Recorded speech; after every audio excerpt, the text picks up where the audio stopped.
They unleashed beasts to tear her apart, thinking no one would ever hear her screams. But destiny has sharper teeth than any hound. That night, as the moon hung like a pale witness in the sky, the forest echoed with snarls, blood-curdling cries, and a silence that followed too quickly. The villagers, those who dared stay awake, claimed they saw a figure run, then nothing more. Her name was whispered with pity by some and contempt by others. Poor girl, they said, but it was bound to happen. After all, no one really knew where she came from. But cruelty doesn't always begin with strangers. Sometimes it begins at home, with the people meant to protect you. In a quiet corner of a village wrapped in red soil and secrets, she lived with her mother and stepfather.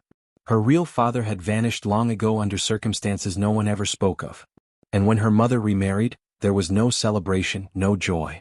Just the dull sound of footsteps moving into a home that would no longer feel like hers. He never smiled at her, never called her by her name. "Girl," he would bark, never looking her in the eye. Over time it got worse. Chores became punishments. Meals became scraps, if at all. And her mother, oh her mother, stood silent, eyes heavy with fear or shame, no one could ever tell.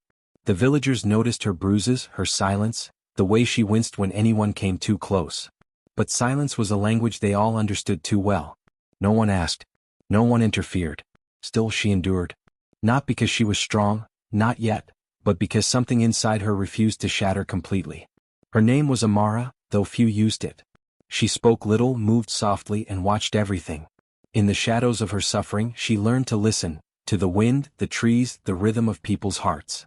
The dogs that roamed the village snarled at everyone else but not at her.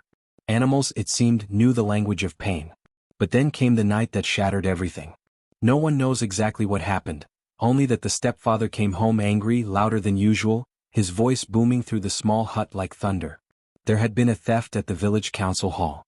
Someone had broken in, and though nothing was taken, suspicion floated in the air like smoke. He accused her of it.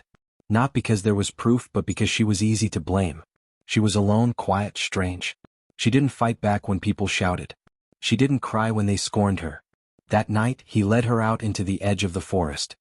He told her she was to fetch firewood as punishment, that she'd better not return until she had enough to fill a basket. She didn't argue. She walked, barefoot and hollow-bellied, into the woods. She didn't notice at first that he was following. She didn't hear the leash or the low growls in the dark. But when she turned, it was too late. 3 dogs, large, hungry, trained to maim, rushed her like spirits of vengeance. Her stepfather's voice behind them like thunder, "She's cursed. End her." What followed was chaos. Screams. Snarls. The crack of branches and the tearing of fabric. Then silence. Heavy, terrifying silence. And just like that, the village moved on. No one asked where she had gone. No one mourned. Her mother remained mute, staring into empty spaces. The stepfather returned to his work, bruises on his arm that he claimed were from a fall. People nodded and kept moving. But silence doesn't mean peace. Because days later, strange things began to happen. The dogs returned, but they were not the same. Their eyes glowed in the night, and they refused to obey anyone. They no longer hunted goats or guarded doors. Instead, they howled toward the forest, every night as if calling something back. Whispers began to stir. "She didn't die," a child muttered. "I saw her shadow in the trees," said another. And still the stepfather smiled. Until one morning he didn't show up at all. His hut lay open, door swinging gently. The dogs? Gone. No trace of blood, just claw marks and something far worse. Her pendant, the one her real father gave her before he disappeared, now sitting on his bed. This isn't a tale of escape. This is a tale of return. A tale where survival isn't just living, it's transformation. Amara didn't die in that forest. What died was her fear. Her obedience. Her silence. She returned stronger, not with screams or curses but with purpose. And the forest that once devoured her? Now it bowed to her steps. This is her story. A story of betrayal and rebirth, of cruelty and consequence. And if you want to hear how a girl once left for dead turned her pain into something the world could not ignore, stay with us. Like, comment, and subscribe because these are not just stories. They are warnings. And some names, once whispered, never leave your ears again. Amara had always been a quiet soul. The kind of girl who watched more than she spoke, who found comfort in the rustle of leaves or the hum of bees near the thatched roof of their small hut. Her hands were always busy, grinding millet, fetching water, gathering firewood, and yet, no matter how much she gave, it was never enough for her stepfather. Her mother had once whispered that Amara was born during the harmattan, when the dry winds blew strong and strange things whispered through the night. You came with the dust, her mother would say, and that means you'll outlast any storm. But storms don't just come from the skies. Sometimes they sleep inside people. After Amara's real father disappeared, taken by war or wilderness, no one knew, her mother remarried a man named Ikena. At first he brought laughter, meat and palm wine. But soon that laughter turned into shouting. The meat disappeared. The palm wine remained, only now it came with slurred curses and heavy fists. Ikena saw Amara not as a child but as a threat. She grew too fast, too graceful. Her eyes, sharp and knowing, unsettled him. He claimed she stared too long like she could read thoughts. You'll bring shame, he would mutter. You think you're better than me, don't you? But Amara never said a word. She just kept working, shoulders bowed, voice tucked beneath her tongue like a secret. What made things worse was how others in the village began to notice her. Young men nodded respectfully when she passed. Older women asked her to help with herbs and midwifery, saying she had healing hands. A hunter once claimed she had calmed a wounded dog with only her touch. That story spread like fire. Some began calling her gifted. Others, like Ikena, called her dangerous. It was after the harvest festival that things shifted dangerously. Amara had danced with the other maidens, her steps light and her smile a rare, glowing thing. That night, Ikena watched her from the shadows of the compound, his face twisted. He saw how people looked at her. He saw the way even the chief's second son paused when she walked by. And something inside him, rotted and afraid, snapped. The next day he told Amara they would go into the forest to gather special herbs. A test of bravery, he said. It's time you prove you're truly a woman of this house. Amara didn't question him. She only nodded, brushing her braids back and tying on her simple cloth shoes. Her mother watched from the doorway, lips parted as if to say something, but no sound came. Just a glance, too long, too knowing. A mother's instinct restrained by years of fear. The forest loomed quiet as they entered. The deeper they went, the more Amara noticed something wasn't right. Ikena walked too fast, too confidently, as if he had no interest in finding herbs at all. The birds fell silent. The air turned thick. Then he stopped. In a small clearing surrounded by wild palms, he took a horn from beneath his robe and blew once, sharp and short. Amara barely had time to turn when the growls began. 3 dogs, lean and frothing, stalked out from the trees. These weren't village dogs. They were half wild, scars etched into their hides, eyes yellow like firelight. Amara took a step back. What are they? A test, Ikena said flatly. Let's see what your spirits do now. The dogs lunged. Amara ran. The forest turned into a blur. Thorns tore her dress.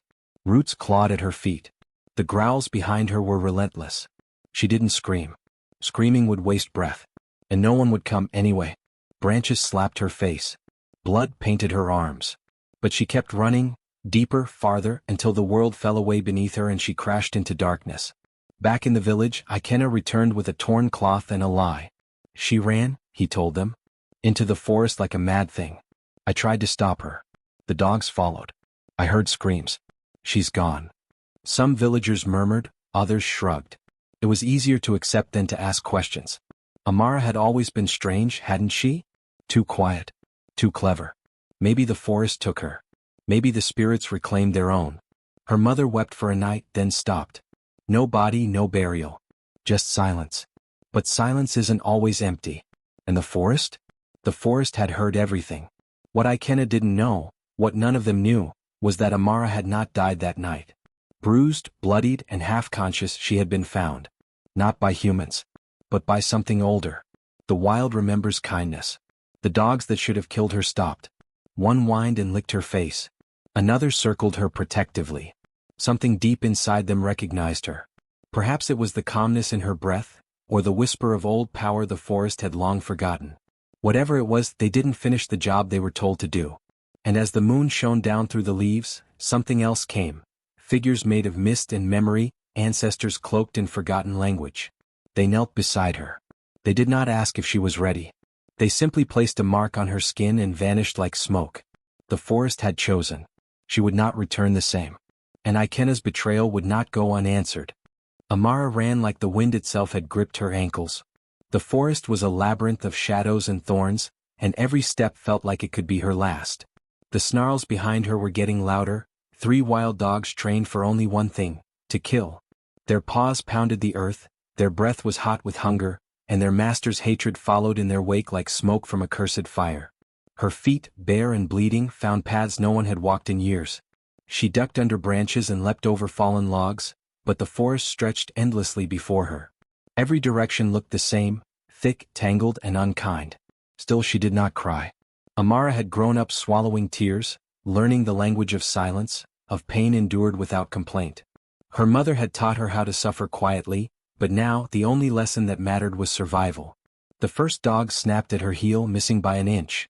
Its howl split the air, feral and frustrated. The others fanned out, one flanking her left, another closing in from behind. It was only a matter of seconds now. She could hear the low growl of the forest dogs, smell their foul breath. Then it happened. The forest shifted. It was like the trees themselves exhaled. The air grew cold, not the chill of night but the ancient kind that made bones remember how fragile they were. Leaves above rustled without wind. The earth beneath her trembled, softening, almost welcoming. As the first dog lunged at her throat, something unseen knocked it aside. Art. It yelped and crumpled against a tree, then lay still. The second dog stopped mid-charge, whined, and backed away, its eyes no longer wild but confused, as if it suddenly saw something that wasn't there. The third began to circle but found itself cornered somehow. Not by trees or rocks, but by shadows, thick pulsing shapes that danced at the edge of the moonlight. Then the forest spoke. Not with words but with presence. A voice that wasn't a voice, older than fire, older than drums. It echoed not in her ears but in her blood. It said only this: "Child of the dust wind, the earth remembers." Roots slithered from the ground like serpents, wrapping around the dogs and pulling them back into the bush. Their growls turned to howls, then silence. The forest swallowed them whole. Amara fell to her knees, gasping. A mist began to rise, not cold but warm, thick with the scent of herbs and ancient rains. She blinked, and suddenly the trees around her had changed. The bark glowed faintly as if lit from within. Symbols shimmered along the trunks, spirals, eyes, handprints. She had crossed a threshold. A branch moved of its own will and brushed her cheek like a mother's touch. Then they came. The ancestors. They emerged from the mist like ghosts made flesh. They wore no crowns, no armor. Some were old, their hair long and silver. Others were young, their eyes burning with the fire of lives lost too soon. Their skin shimmered like river water at dusk. They did not walk, they glided as if the earth lifted to meet their every step. One stepped forward. A woman tall as a tree and dark as the night sky, with braids that touched the earth. Her eyes were endless. "You are not prey," she said, her voice like the sound of rain on dry leaves. "You are the seed. You are the return." Amara stared, not in fear but in wonder. The woman bent and placed her palm over Amara's heart. Heat surged through her chest, memories she didn't own, songs she had never sung. She saw visions of women standing in fire and not burning. She saw hands shaping the earth, bending rivers, calming storms. She saw warriors in white, dancing between worlds. "You are not forgotten," the woman said. "You are what comes after silence." The other ancestors circled her now. They did not speak but their eyes poured into her. Memories, grief, strength, power. One brushed a finger against her wounds. They closed instantly. Another braided a single thread of silver into her hair. "A mark," they said, "so the forest will know its daughter." A staff carved from Irako wood floated to her hands. Symbols burned themselves into its length, glowing briefly before fading into dark wisdom. "You must learn to carry what we carried," they said. "You must speak when others are afraid." Amara wanted to ask why her? Why now? But the questions were already dissolving. She knew. Deep down she had always known. Her blood remembered even if her tongue had not. The forest had chosen her not because she was the strongest, but because she had endured. Because she knew what it meant to be unseen, unheard, unloved, and to keep going anyway. And now they would give her voice to the voiceless, fire to the forgotten. As she stood, a path lit before her, stones glowing under her feet, leading deeper into the heart of sacred ground. "You cannot go back the way you came," said the first ancestor. "But you will return." "To what?" Amara asked, her voice soft but steady.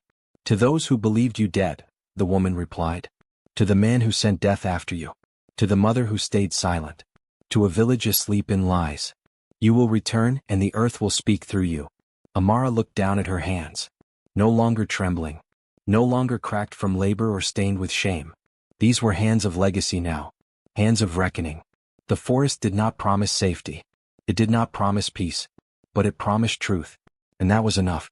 So, guided by the song of leaves and the hum of spirits, Amara stepped forward. Into the sacred. Into the storm. And the forest closed behind her. Time, in the sacred part of the forest, did not pass the way it did in the world beyond. Days melted into nights without distinction, and the stars spoke louder than voices.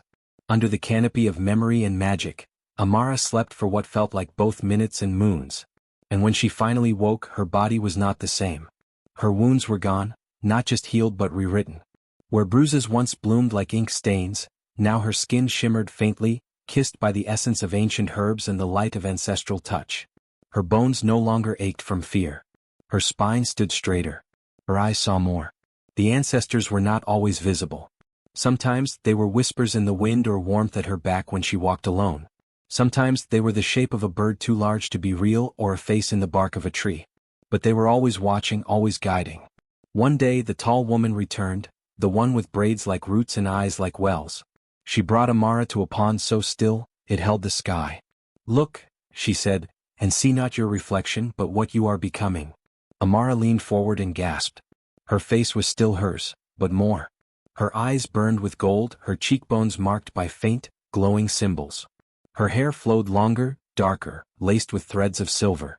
Her presence in the water's reflection bent the air around it, like heat above fire. "You are no longer hunted," the ancestor said. "You are the storm that follows." From that day Amara's lessons began. She learned to call the wind, not with incantations but with her breath, her heartbeat, her intent. The first time she did it, a breeze rustled the leaves in a perfect circle around her. The second time, it lifted her feet off the earth for a single glorious second. "Wind listens to those who remember how to listen," one ancestor said. "Not those who command but those who speak true." She learned the language of beasts, not with words but with knowing. When a panther walked into the clearing and sat before her, she did not flinch. She met its gaze and understood, it was not her enemy. It was a guardian. When she sang, birds landed on her arms. When she cried, wolves howled in mourning. In one lesson they brought her to a mirror carved from obsidian and wood. "This shows the heart," they told her. "Not the face people wear but the truth they carry." When Amara looked into it she did not see herself. She saw her stepfather, his face proud and cruel but behind his eyes rot. A black, hollow hunger for control. She saw how he feared what he could not own. How he buried shame in violence. She also saw her mother, torn, tired but still human. Not evil but weakened by years of silence. "Do not hate," one ancestor warned. "Hatred is a fire that burns through the vessel first. But truth is a blade that leaves no wound when wielded with wisdom." Amara learned to see, to feel, to wait. The forest itself began to bend to her. Trees shifted to shield her when she slept. Roots lifted from the ground to guide her feet. When she walked, flowers bloomed in her shadow, not for beauty but recognition. She was becoming what they called a spirit child, a human touched by the divine. Not immortal. Not invincible. But unforgettable. She trained with fire, learned to shape smoke, and bathed in moonlight laced with sacred oils. She danced barefoot on stones older than time, sang songs written in no language but understood by all living things. Each mark on her skin told a story. One for endurance. One for vision. One for return. She spoke less and listened more. She dreamed often, and in those dreams she saw herself walking back into the village, not as prey but as reckoning. In one dream the dogs bowed before her. In another her stepfather tried to scream but had no mouth. Weeks passed. Or perhaps years. Time had become a servant to her growth. When the ancestors deemed her ready, they brought her to a clearing surrounded by 12 great stones. Each stone pulsed with light, red, blue, gold, green. They placed her in the center. The tall woman said, "Now you carry the voice of those who were never heard. You are the echo of justice, the memory of pain, and the promise of return. You are no longer the girl who ran. You are the one who comes back." Amara nodded. She did not weep. She was beyond tears now. She took up her staff, now fully formed, glowing softly with runes that told her story. Around her neck hung a tooth, one of the dogs, preserved not as a trophy, but as a reminder of what she survived. At her wrists, bracelets of woven grass and bone hummed with power. And when she raised her hands to the sky, thunder answered. The forest bowed. Leaves rustled in reverence. The mist parted like a curtain, revealing a path leading out. Her time had come. Not to avenge herself, but to awaken the world that thought she was gone. To bring justice where silence had ruled. To return, not as a girl but as a storm draped in skin. And with a heart wrapped in thunder, Amara stepped out of the sacred grounds, leaving behind her old name, and walking toward the village that had forgotten her. But the forest would remember. Always. The village had almost forgotten her name. Whispers had replaced memory, and in the quiet spaces between stories, only rumors remained. Children were warned not to wander near the old forest, where shadows danced too long and whispers tickled their ears. The elders shook their heads when her name was mentioned. Some said Amara had died a coward's death, lost to the teeth of wild dogs. Others claimed her spirit roamed the woods, half beast, half girl, her soul twisted by revenge. But the land knew better. It started with the animals. The goats stopped eating. Chickens laid blood-specked eggs. Dogs growled at corners where nothing stood. The birds, once so familiar, flew away in tight spirals, crying in high-pitched tones that curdled the skin. In the evenings, the village fell silent as if nature itself held its breath. Then the crops turned. First it was the cassava. The roots turned to ash beneath the soil. Then the yams, which rotted in the earth long before harvest. By the third week, the banana trees leaned toward the ground like mourners, their leaves dry despite rain. The village healer burned herbs and murmured old songs, but nothing stopped the rot. It was as if the very land was grieving. Only one home suffered worse than the rest, her stepfather's. His goats vanished, their pens broken but untouched. His water turned bitter. The walls of his compound were clawed by unseen hands. Flies buzzed ceaselessly around his doorstep. And at night there were sounds, not of animals but of something larger, older, crawling just beyond the torchlight. He drank more palm wine and cursed the air. She's dead, he told the shadows. I saw her run. She's bones now. Bones? But deep inside he knew. Then came the new moon. The sky that night was a pit. No stars. No glow. Just a suffocating blackness, as if the heavens had shut their eyes. And into that darkness she walked. No one saw her arrive. One moment the village square was empty. The next there was a figure standing in the mist, barefoot, cloaked in shadows. Her staff thudded softly against the earth as she moved. Amara. But not as they remembered. Her skin gleamed like storm-polished stone. Symbols pulsed faintly along her arms and face. Her hair moved even without wind, coiled in strange, elegant patterns that shimmered with power. Around her neck hung charms that hummed with life.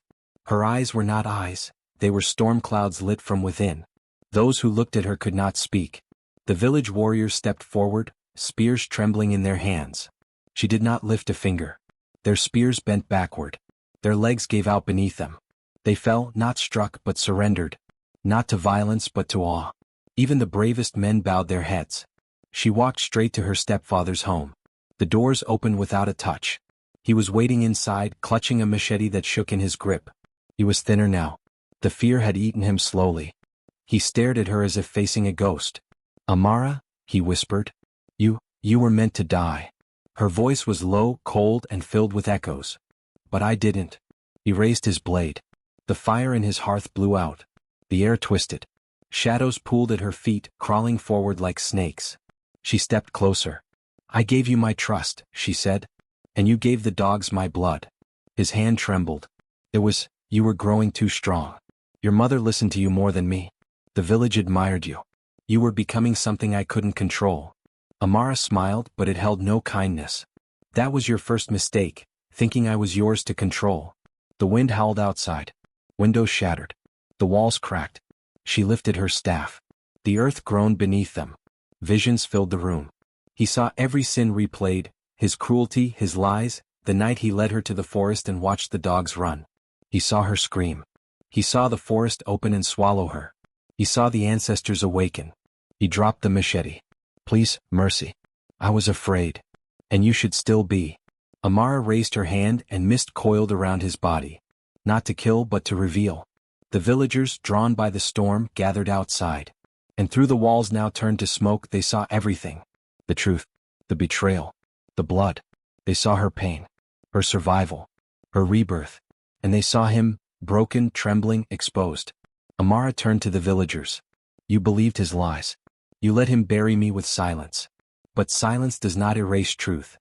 No one spoke. And yet the air felt louder than any shout. She turned back to him. Your punishment is not death. It is memory. You will live among the truth you tried to kill.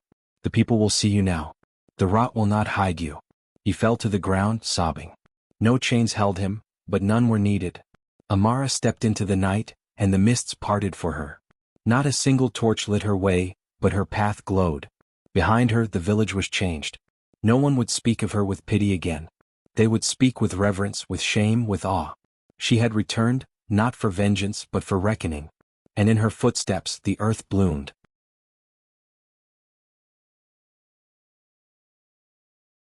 The morning after Amara's return was not like any other.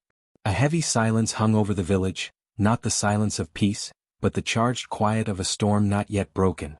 The trees didn't sway. The birds didn't sing. Even the wind tiptoed. No one dared speak her name aloud, but everyone knew.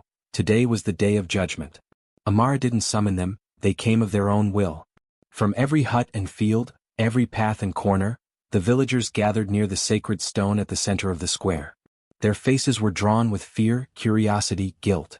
Children clung to mothers, elders gripped their staffs tighter than usual. The stone had not been used in generations. It was where truth was revealed, and truths this deep had not been welcomed for a long time. She stood already waiting, draped in forest-colored robes that flickered with unseen light. Around her the mist curled like loyal hounds.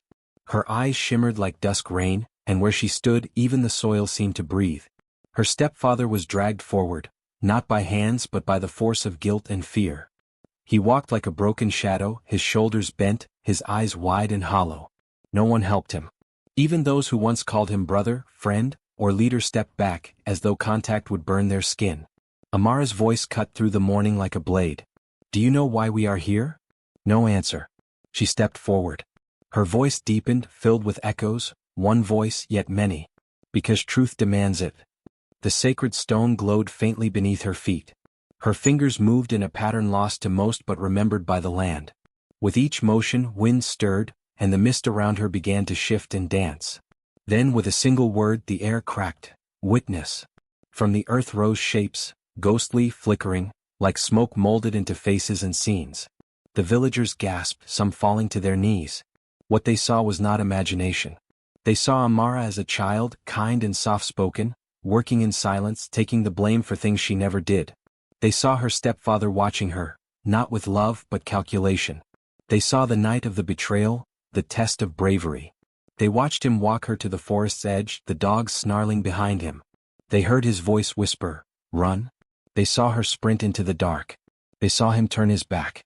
Then came the howls, the screams, the silence. And then the lie, him returning to the village, announcing she was gone, shaking his head in false mourning, accepting comfort, weaving stories of her cowardice. The spirits did not flinch. The visions played on, relentless.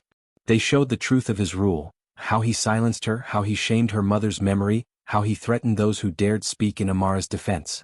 They showed the fear he sowed like seeds. The images faded and silence fell once more. Amara stepped closer. You burned my name from your memory. But the ancestors wrote it in the roots of every tree. She turned to the crowd. You saw. You heard. Now you must choose. The villagers trembled. Some wept. Others lowered their heads. One of the elders stepped forward, a woman with gray braids and eyes sharp as thorns. She looked at the stepfather with a gaze that pierced. I believed you, she said softly. When you said she was weak, I believed. When you said she ran, I nodded. I failed her. A chorus of whispers followed. So did I. We were wrong. We let fear guide us. Amara raised her hand. It is not enough to admit wrong. What is broken must be cleansed. The sacred stone pulsed. From the mist behind her came the ancestors. Not in full form but in presence. Whispers that moved like wind, light that bent unnaturally, shadows that felt heavy with meaning. They circled the stone. The stepfather dropped to his knees, shaking. Amara turned back to him. The ancestors offer justice. But they will not act without the will of the living. This is your final choice, people of the village. Will you protect this man knowing what he has done? Or will you give him over to the spirits of those he wronged? The village held its breath. A child stepped forward, barely old enough to speak, yet her words rang clear. Let him go. Gasps followed. Let him go to them, the girl said, pointing at the swirling ancestors. He belongs with the dead. Then came another voice. And another. Until the square echoed with one chorus. To the ancestors. Let him face what he feared. The wind roared. The mist thickened. Amara stepped back, her face unreadable. Her stepfather tried to crawl away, but his feet sank into the earth. Vines crept from beneath the stone, binding his limbs gently but firmly. The ground opened, not with violence but with slow, solemn hunger. Before he was pulled under, he looked at Amara. Please, do you not have any mercy? Her eyes softened, not in forgiveness but in clarity. I did. That's why I survived. The earth took him. The stone sealed. The wind stilled. And for the first time in years the village felt truly quiet. Amara turned to the people. This is not the end. Truth is not a single moment, it must be lived every day. Remember what silence cost you. Let no lie be louder than justice. The villagers bowed, not in fear but in reverence. And so ended the judgment. But the story was only beginning. The village had always been a place where stories were passed down through generations, each one more elaborate than the last. But none had ever been as terrifying as the truth that was uncovered that fateful evening. The villagers had always known something was wrong with the stepfather, but it wasn't until Amara had pieced together the fragments of her past that the full extent of his darkness came to light. It wasn't just the years of torment, the coldness in his eyes, or the sharpness in his voice. It was what he had done, what he had hidden in the deepest parts of his soul, buried under lies and deceit. The truth had come to them like a flood, slowly at first, creeping into their minds, then crashing upon them with such force that it left them breathless. The stepfather, the man who had claimed to be a protector, a father figure, had not only failed in his duties but had actively contributed to the pain that haunted their lives. Amara had seen the way he manipulated her mother, how he twisted every situation to make himself the victim.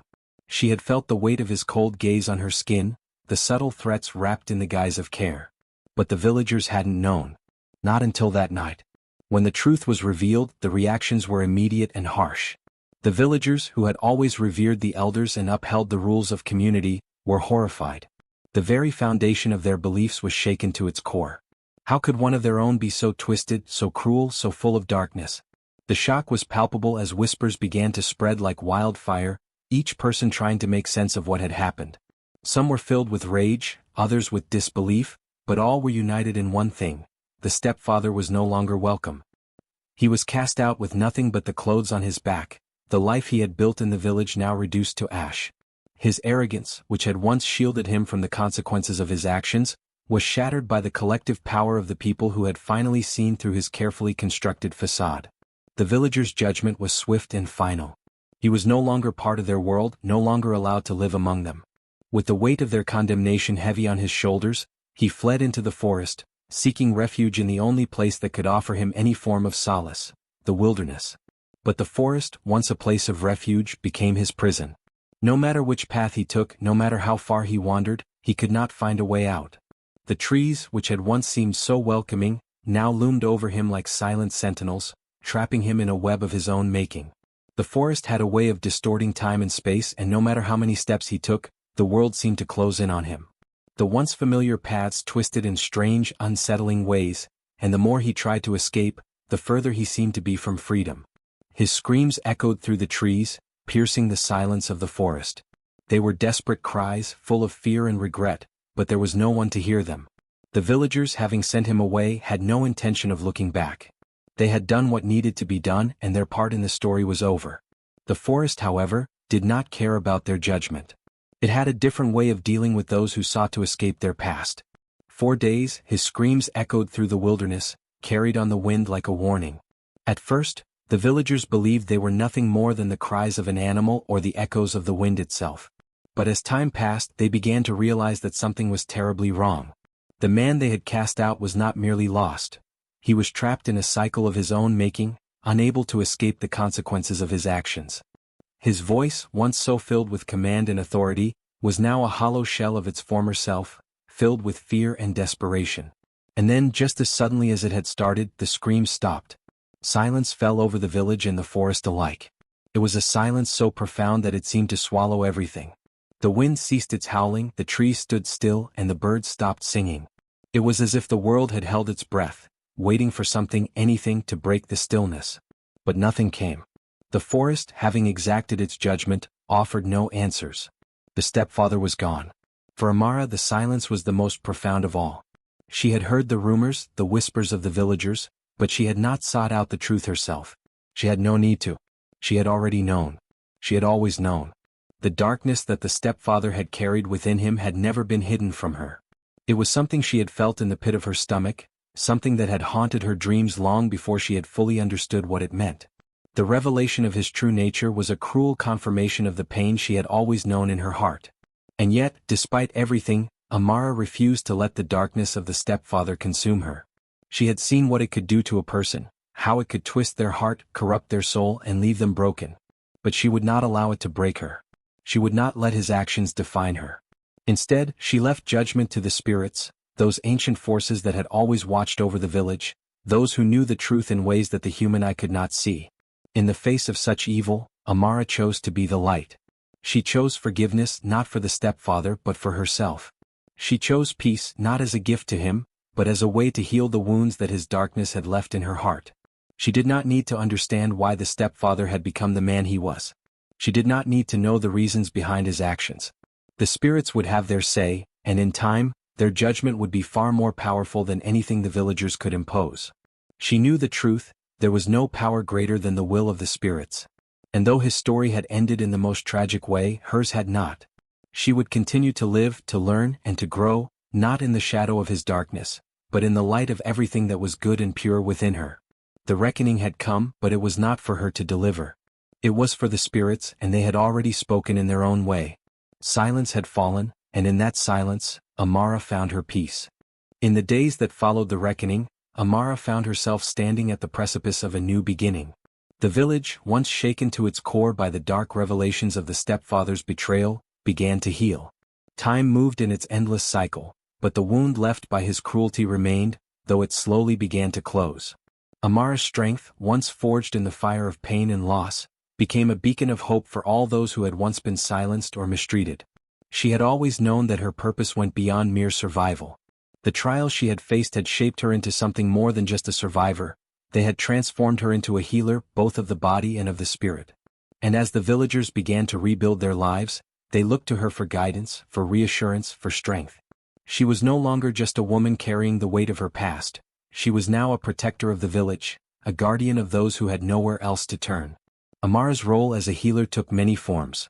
She began with the physical, a skill she had learned over the years, inherited from the wise women of the village who had taught her the ways of herbs, poultices, and the secrets of the earth. But it was in healing the wounded hearts of the people, especially the girls who had once been silenced or mistreated, that Amara found her true calling. These girls who had once cowered in the shadows of their abusers, now found strength in Amara's presence. She became their voice, their shield, and their guide. The women who had suffered under the cruelty of their circumstances found a new sense of purpose when they came to her. The girls, once forced into silence, now learned to speak their truths without fear of retribution. In her presence, they found the courage to defy the constraints placed upon them, to break free from the chains of tradition that had kept them down for so long. Amara's words were not just healing, they were transformative. She showed them that their worth was not defined by their past, but by the strength they carried within them.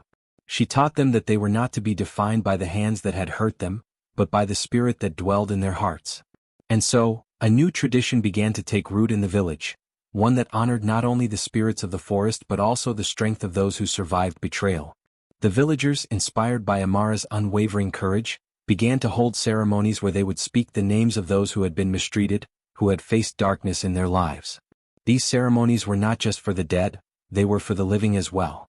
The villagers would honor those who had endured suffering and betrayal, acknowledging the scars they carried, not as marks of shame, but as symbols of resilience. The spirits of the forest, too, were honored during these ceremonies. The villagers had long believed that the forest held great power, that the trees and the land were imbued with the wisdom of ancestors long gone.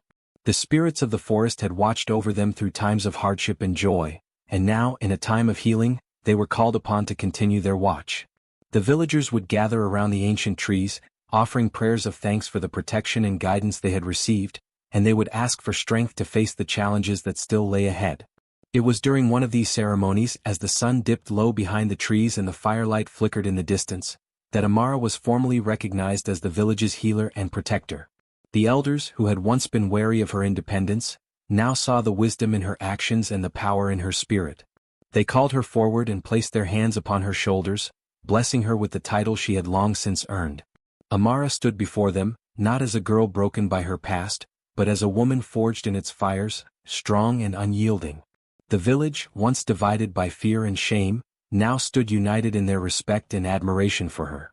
Amara's story, however, was not just one of personal triumph. It had become a story for the entire village, a story that would be told as both a warning and a blessing. It was a warning to those who sought to harm, to betray, to silence the innocent. It was a reminder that no matter how dark the world may seem, there is always a way forward, always a chance for redemption. But it was also a blessing, a gift of hope for those who had been broken, for those who had lost their way. It was a reminder that no matter how deep the scars may run, healing is always possible, and that light can emerge even from the darkest places. Amara's life had once been defined by the darkness of the stepfather's cruelty, but now it was defined by the light she brought to others. She had become the embodiment of resilience, of hope, and of transformation. Her story, once marked by sorrow, had become a story of healing, a story of strength that transcended time. The girls who once feared to speak now found their voices in Amara's teachings. The women who had been told their worth was limited by their circumstances now stood tall, empowered by the knowledge that they were more than their past. The village itself had changed, no longer a place of quiet suffering, it had become a community of strength, where the bonds of kinship and healing were woven into the very fabric of their existence. As Amara walked through the village, she would often pause to speak with the young girls who had once known only silence. They would gather around her, their faces alight with the promise of a new dawn, a new beginning. In her eyes they saw the reflection of their own potential, and in her smile, they saw the future they could create for themselves. They were no longer victims of their circumstances. They were women in the making, strong and full of possibility. The spirits of the forest, too, seemed to smile upon Amara. The winds would stir the leaves in a dance of approval, and the trees, tall and ancient, would creak and groan in a language only the truly wise could understand. Amara, however, did not need to hear their words to know they had watched over her and the village through all the trials they had faced. Their silence was a sign of their blessing, their approval of the path she had chosen to walk. And so, Amara's legacy grew, passed down through the generations as both a warning and a blessing. Her story would live on in the hearts of those who knew the pain of betrayal and the power of healing. It would be told as a reminder that no darkness is ever permanent, and that no one is ever beyond redemption. Amara's journey, from victim to healer, from silence to strength, had become a testament to the indomitable spirit of the human soul. She had become the light that guided her people through the darkness, and her story would echo in the hearts of the village for generations to come. Betrayal is a profound wound, one that leaves scars deeper than any physical injury, a pain that lingers long after the initial blow. It is not simply the act of being deceived or wronged, it is the shattering of trust, the destruction of the bond that ties us to those we depend on, the ones we love, the ones who are meant to stand by us. In many ways, betrayal from within is more devastating than any external enemy could ever be. This kind of pain is not just inflicted by a person's actions. It's born from the realization that someone you thought was a protector, a safe harbor, has instead chosen to harm you, to abandon their role as a guardian and become the source of your deepest hurt. This is the central theme that we see throughout the story of Amara, whose life was irrevocably shaped by the betrayal of the man she had once called father. The man who was supposed to protect her, nurture her, guide her through life's hardships, turned out to be the very one who caused her the most pain. His betrayal cut deeper than any physical wound ever could, for it was not just her safety that was threatened, but the very core of her identity and sense of self. When the ones meant to protect us, those we trust the most, turn against us, it is as if the very foundation of our world is shaken. It forces us to question everything we have ever known, to doubt the very essence of our existence. The hurt is more than emotional, it touches the soul, leaving an imprint that can shape the rest of our lives. But as the story unfolds, we see that betrayal, while devastating, does not have the power to define Amara forever. She is not broken by it. Instead, she transforms. This is where the true power of the tale lies, in survival. To survive betrayal, to rise from the ashes of what was once a life built on trust and security, is the greatest revenge a person can take. For in surviving, you show that no matter what the world throws at you, no matter how deep the betrayal cuts, you will endure. You will not be broken. You will not be defined by the actions of those who sought to harm you. Survival itself is an act of defiance, a rejection of the power others seek to hold over you. Amara's journey is not one of vengeance. It is not one where she seeks to punish those who wronged her. Instead, her journey is about reclaiming her life, her dignity, and her strength. She does not allow the betrayal of the stepfather to define her future. Instead, she rises from the pain, stronger than before. She finds purpose in her suffering and transforms it into a force for good, healing not only herself but those around her. She becomes a healer not because she seeks to avenge herself, but because she understands the power of healing, of compassion, of giving back to the world what was taken from her. In doing so, she brings light to the village, offering others the opportunity to rise alongside her. Her transformation is a form of justice that is far more powerful than any retribution could ever be. In choosing to survive, to heal, and to help others, she turns her pain into a source of strength and growth. Transformation, in this sense, is the most powerful form of justice. Justice is not always about punishing the wrongdoer. Sometimes it is about finding peace within ourselves, about choosing not to be consumed by anger, resentment, or the desire for revenge. It is about creating a new reality, one where we are not bound by the actions of others, one where we take control of our own destinies and rise above the pain inflicted upon us. For Amara, justice was not about exacting vengeance on the stepfather or anyone else who had wronged her. Justice for her was about healing, growing, and ultimately choosing a different path, a path of strength, empowerment, and compassion. This is the message that the story of Amara imparts, that survival is not just a physical act, it is an emotional and spiritual triumph. It is the act of choosing not to let the darkness of betrayal consume you. It is about rising from the ashes and forging a new path, one that is not dictated by the past, but by the future you choose to create. And in this, transformation becomes the truest form of justice. Amara's story is a testament to the strength of the human spirit, to the resilience that lies within us all, and to the transformative power of survival. The question we must all ask ourselves in the face of betrayal is not, what will I do to make them pay? But rather, what will I do to make sure I rise? How will I use this pain to shape who I become? It is not an easy question to answer, and it takes immense courage to face the depths of betrayal and emerge from it stronger, wiser, and more compassionate. But Amara's story shows us that it is possible. She teaches us that when we are betrayed, when the people who should protect us fail us, it is not the end of our story, it is just the beginning of something new, something powerful. If the ones meant to protect you betray you, would you run, or would you rise? This question is not just a reflection on Amara's journey, it is a question that each of us must ask ourselves when we face our own trials. In moments of despair, when it feels like the world is against us, when it seems like everything we trusted has crumbled away, the choice is ours. We can choose to run, to hide from the pain, to let the betrayal consume us. Or we can choose to rise, to face the pain head-on, to use it as the fuel that drives us toward a brighter future. Rising is not easy. It takes strength, determination, and a deep belief in the possibility of transformation. But it is the path that leads to true freedom. By rising, we reclaim our power. We show that we are not victims of our circumstances, but masters of our own fate. And in this, we find the greatest form of justice. Justice not for the wrongdoers but for ourselves. In Amara's story, we see that survival is not just about living through the betrayal, it is about learning, growing, and transforming into something stronger and more beautiful than we were before. We learn that the greatest revenge is not in causing harm to those who hurt us, but in choosing to heal, to thrive, and to help others do the same. In doing so, we create a new reality, a reality where we are not defined by the actions of others, but by the strength we find within ourselves. As you reflect on Amara's journey, I invite you to consider your own. When faced with betrayal, what will you choose? Will you run or will you rise? The power lies within you to shape your own story, to turn your pain into strength, and to rise from the ashes of your past. If you found this story inspiring, if it has touched your heart and made you reflect on your own experiences of survival and transformation, I encourage you to like, comment, share, and subscribe. These African stories of survival and rebirth are not just tales. They are lessons, reminders that no matter how dark the road may seem, there is always a way forward. Let's continue to share these powerful stories and keep the spirit of survival, healing, and transformation alive. Thank you for watching, and remember, no matter what you've been through, you have the strength to rise.